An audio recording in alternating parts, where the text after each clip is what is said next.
বর্ষা মৌসুম দক্ষিণ এশিয়ায় আবারও নিয়ে এসেছে ভয়াবহ দুর্যোগ। মেঘ ভাঙনের কারণে পাকিস্তান ও ভারতের উত্তরাঞ্চল টানা ভারী বর্ষণ, আকস্মিক বন্যা এবং ভূমিধসে বিপর্যস্ত হয়ে পড়েছে। পাহাড়ি ও পার্বত্য এলাকায় হঠাৎ করে প্রবল বৃষ্টিপাতের কারণে ভেসে গেছে ঘরবাড়ি, ভাসিয়ে নিয়ে গেছে বহু গ্রামীণ অবকাঠামো, প্রাণ হারিয়েছেন শত শত মানুষ।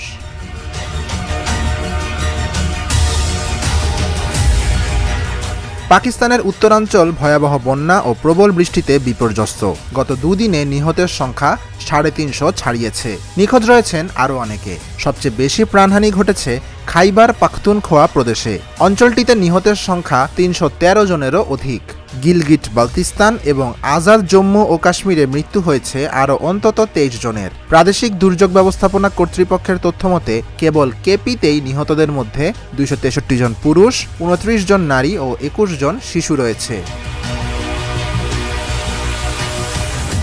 জিও নিউজের প্রতিবেদনে বলা হয়েছে, এখন পর্যন্ত অন্তত 159টি বাড়ি ধ্বংসের খবর পাওয়া গেছে। আরও তীব্র বৃষ্টিপাতের সতর্কতা জারি করেছে আবহাওয়া বিভাগ, যা পরিস্থিতিকে আরও ভয়াবহ করে তুলতে পারে বলে আশঙ্কা করা হচ্ছে।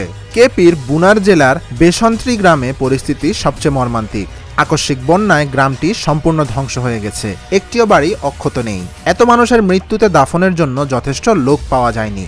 গ্রামবাসীরা জানান, দুপুরে গ্রামে পৌঁছেই তারা দেখেন একটিও ঘর অক্ষত নেই। সর্বত্র বন্যার ধ্বংসস্তূপ। পরিস্থিতি সামাল দিতে সরকারি ত্রাণ কার্যক্রম শুরু হলেও ক্ষয়ক্ষতির পরিমাণ এতই বেশি যে তা পূরণ করতে দীর্ঘ সময় লাগবে। ত্রাণ সরবরাহ করতে গিয়ে একটি হেলিকপ্টার বিধ্বস্তের ঘটনাও ঘটেছে। এতে 2 পাইলট সহ 5 জন নিহত হন।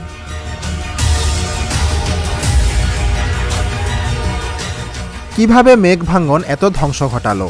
এমন ভয়াবহ প্রাকৃতিক দুর্যোগ আগে হয়তো দেখেনি এই অঞ্চলের মানুষগুলো। যে দুর্যোগ শুধু পাকিস্তানেই 2 দিনে 350 মানুষের প্রাণহানির কারণ হয়ে দাঁড়িয়েছে। বিশেষজ্ঞদের মতে এসব আকস্মিক দুর্যোগের মূল কারণ হলো মেঘ ভাঙন বা ক্লাউড বার্স্ট। সাধারণ বৃষ্টিপাতের তুলনায় মেঘ ভাঙনে অতি অল্প সময়ে ভয়াবহ পরিমাণ বৃষ্টি নামে।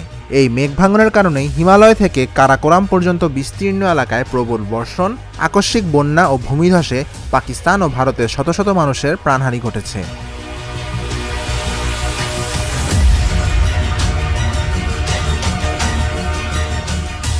মেঘ ভাঙন মূলত পাহাড়ি এলাকায় ঘটে, যেখানে আর্দ্র বাতাস পাহাড়ে ধাক্কা খেয়ে দ্রুত উপরে উঠে যায়। উচ্চতায় পৌঁছে বাতাস ঠান্ডা হয়ে জলীয় বাষ্প ঘনীভূত হয়ে তৈরি করে ঘন মেঘ। সাধারণ বৃষ্টির মতো ধীরে ধীরে পানি ঝরার বদলে মেঘের ভেতর বিপুল জলকণা হঠাৎ ভেঙে পড়ে যায়। কয়েক ঘন্টার মধ্যে অথবা 1 মাস বা তারও বেশি সময় হতে পারে বৃষ্টিপাত। ফলে ছোট ছোট নদী ও খাল হঠাৎই ভয়ঙ্কর বন্যায় রূপ নেয়। এই প্রবল বৃষ্টি পাহাড়ি মাটি নরম করে দেয়, ফলে দেখা দেয় ভূমিধস। ভারত ও পাকিস্তানের পাহাড়ি অঞ্চলে বসতি, রাস্তা ও অবকাঠামো এখন অনেক ঘনবসতিপূর্ণ। খাড়া ঢালে বাড়িঘর নির্মাণ এবং বন উজাড়ের ফলে ভূমি দুর্বল হয়ে পড়েছে। আর এ কারণে মেঘ ভাঙনের পর বৃষ্টির পানি একদিকে বন্যা সৃষ্টি করছে, অন্যদিকে পাহাড় ধসে পড়ছে। বেশিরভাগ ক্ষেত্রে দেখা যায় দুর্গম এসব অঞ্চলে পাহাড়ি একমাত্র রাস্তা অন্য অঞ্চলগুলোকে সংযুক্ত করে। ফলে ভূমিধস ও বন্যায় রাস্তা ক্ষতিগ্রস্ত হওয়ায় উদ্ধার কর্মীদের সেখানে পৌঁছানো কঠিন হয়ে পড়ে। আবার পাহাড় ও বৈরী আবহাওয়া হওয়ায় হেলিকপ্টার ব্যবহার করে ত্রাণ ও উদ্ধার তৎপরতা চালানো অনেক চ্যালেঞ্জিং। আর এসব কারণেই পাকিস্তান ও ভারতে এই দুর্যোগময় পরিস্থিতিতে উদ্ধার কাজ ব্যাহত হচ্ছে। রাস্তাঘাট ভেঙে পড়ায় দুর্গত এলাকায় খাদ্য ও চিকিৎসা পৌঁছানো কঠিন হয়ে পড়ছে।